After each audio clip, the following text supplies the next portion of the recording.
Friends, it's showtime. Thank you. How's everybody doing? Good. Thank you. Our speaker tonight needs probably very little introduction from me, so I'll do very little introduction because he's also on a fairly tight time schedule. We really appreciate his coming tonight. He had to juggle his schedule tonight, but he and his folks said to me, we really want to be at your conference and speaking to your group tonight. So we really take that, as a tremendous compliment. Senator Chris Murphy is one of the most interesting voices, I think, in the Democratic Party these days in the United States Senate. When he's not negotiating border deals that the other side goes back on, he's doing a lot of other important stuff, talking about issues like loneliness and community in the United States, which is very closely adjacent to what we're talking about here in terms of economic opportunity. And he's been a terrific critic of neoliberal economic principles and very outspoken and very articulate on those issues. And I think we're just really lucky that he decided to come join us tonight. Senator Chris Murphy, please take the stage.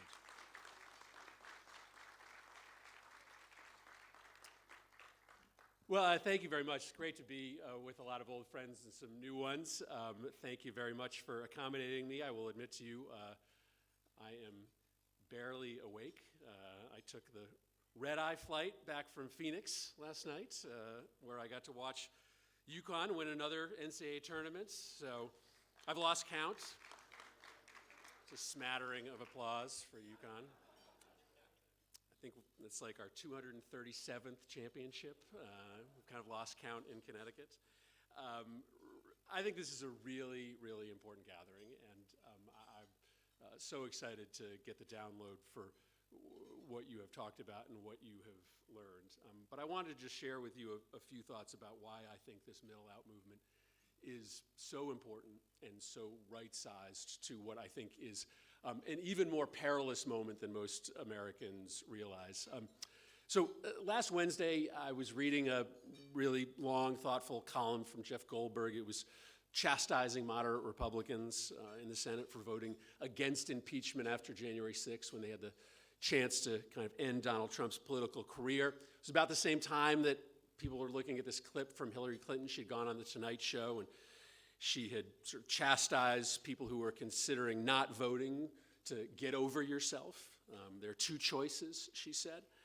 I'm a fan of both Jeff, and of course I'm a fan of Secretary Clinton, but I think it's important that we be really honest, that there has been a super powerful establishment denial machine at work for a really long time, trying to blame the Trump phenomenon on sort of anybody, naive voters, cowardly Republicans, a complicit media, meddling foreign governments, basically anybody except for the neoliberal elite and the Democratic Party. And so that's why I'm so appreciative of what this conference is all about, this movement to admit the failures of neoliberal economics. It's still a little countercultural, and so I really thank you for what you're doing here today. I remember sitting at one of our Senate Democratic retreats. This is early 2023, right after the midterm elections, and our consultants were kind of crowing over what were unexpectedly halfway decent results in 2022. The lesson learned, they told us, was that candidate quality matters, right? That's why we won in Georgia and Arizona and Pennsylvania. All right, I buy that, but in 2022, we had a good candidate in Florida, and we got our clocks cleaned by 16 points. We had a good candidate in Missouri, and we lost by 16 points. We had a decent candidate in South Dakota, and we lost by 40.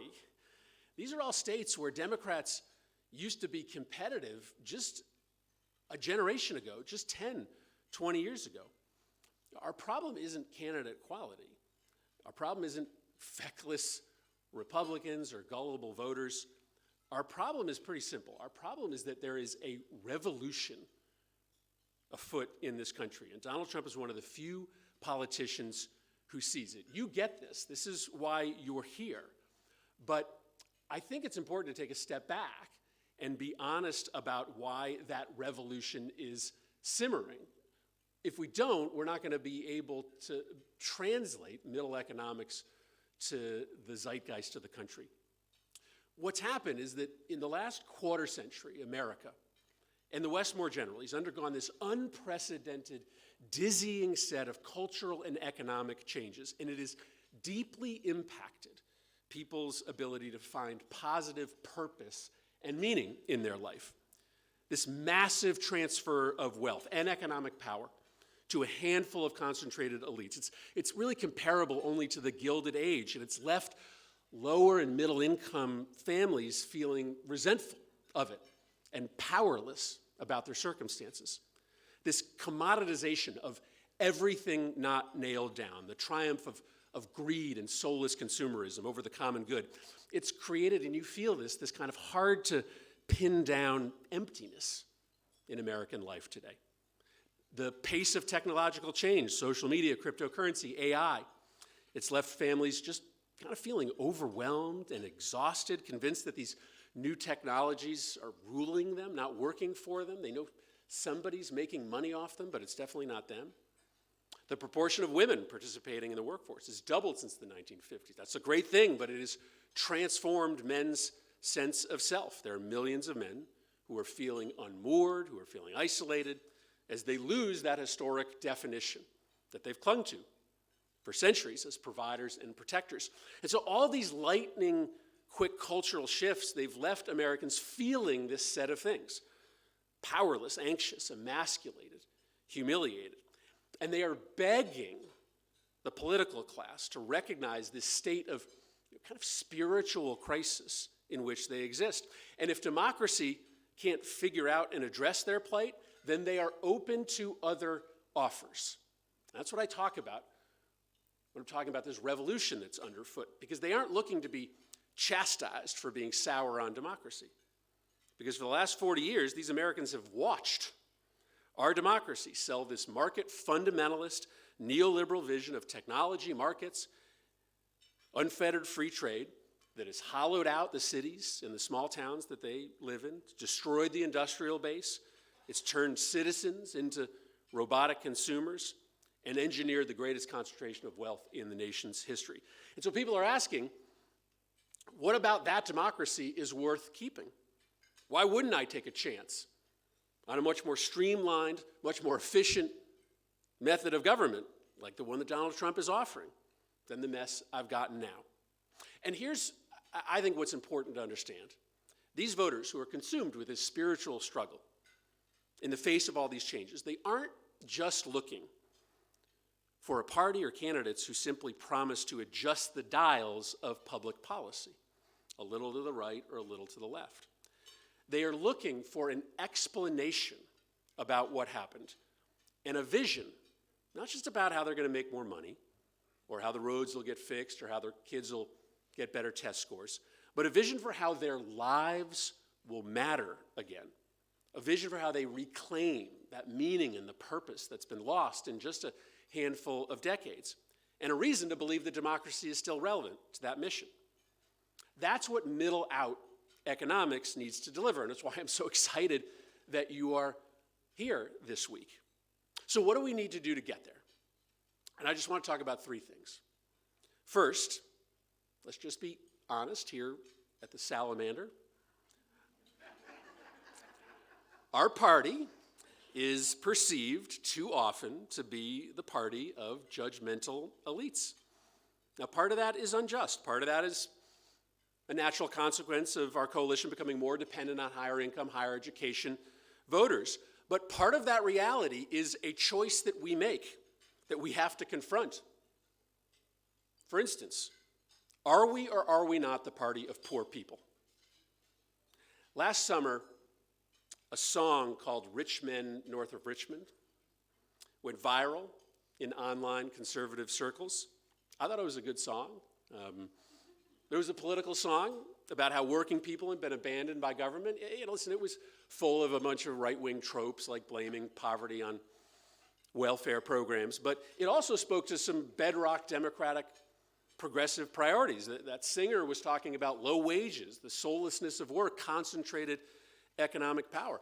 I thought it was a great opportunity to build some bridges, and so I sort of thoughtlessly tweeted out a suggestion that progressives should reach out to the people who were eating that song up and maybe introduce them to the party that actually supports policies that would make work more meaningful, that would increase wages, that would deconstruct economic power. Right? That's what you've spent today talking about. It's Joe Biden and the Democrats that have grown wages by an average of $15,000 per worker over the last 3 years. It's Joe Biden and the Democrats that have ushered in a boom in manufacturing and factory construction. It's Joe Biden and the Democrats who are finally revitalizing antitrust enforcement, breaking up monopolies, and stopping harmful mergers. That's the party we should be introducing people to. But within minutes of that tweet, the online left just tore it to shreds. This guy is racist, they said. The people listening to his song are backwater Neanderthals. They don't believe in transgender rights or climate change. They're not us. We are at war with them. Stop pretending otherwise. If you want to be in a conversation, like a real conversation with the people who hear Trump's siren song, then first, we need to decide to accept people into our coalition who may not line up with us on 100% of cultural issues or climate or guns, but do think that the only route to feeling powerful again is for government to do something about the very small number of people who have power today and the huge number of people who don't.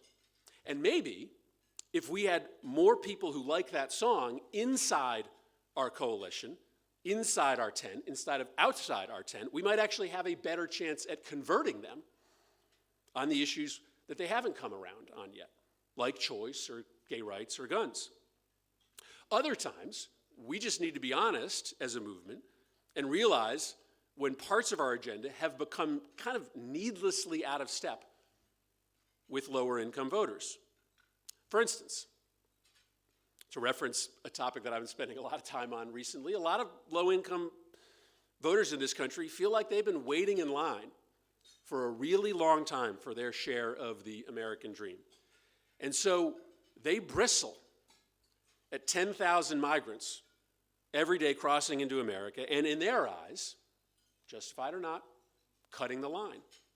Now, I worked on that bipartisan border bill because I wanted to fix the broken border and a broken immigration system, but also because I wanted our party to get back in line with the 80% of Americans who agree with us that past, present, and future immigration is a core strength of the country, but think that the priority right now needs to be border enforcement. So all I'm saying is this is just a decision we have to make. The only way we sell middle-out economics is to actually choose to be talking to and to be selling to people who are willing to be sold. So are we ready to be the party of the working class, even those folks who don't line up with us on 100% of our issues? Or are we going to be the party of a dozen litmus tests? Or a party that lets elites and activists dictate what we stand for, even when it's out of step with the mainstream of the country? The second thing I want to talk to you about is something that I see on the agenda for tomorrow, and that's a pretty simple question. Are we, as a movement, willing to talk about power? Who has it and who doesn't have it? But Donald Trump and the conservatives do this all the time. Now, of course, they're very selective about the power that they attack. Woke corporations, Hollywood, elites, out-of-touch academics, but they talk about power. Who they believe has it, who they believe doesn't have it. They attack power relentlessly. Now, a few Democrats do this very well, right? Bernie does this, Elizabeth, Sherrod, but most don't. A recent study of Democratic campaigns found that just 1 in 5 campaigns talked at all in their campaign messaging about corporate and billionaire power. People are getting screwed in this country by greedy corporations who don't give a crap about American jobs by the billionaire class who are focused on continuing to rig the rules so that they can collect and hoard wealth. People know this. They know that they are getting screwed. And when politicians don't name and shame the culprits, people start getting suspicious that those leaders are complicit. If middle-out economics is going to work, if it's going to sell, then it has to be honest about talking about who has power, attacking that power, and telling people what we're going to do to fix it. The last question I just want to pose is this. Are we prepared as a movement, as a middle-out movement, to have a relevant conversation with people about how they are really feeling today? This is what I was referencing at the outset.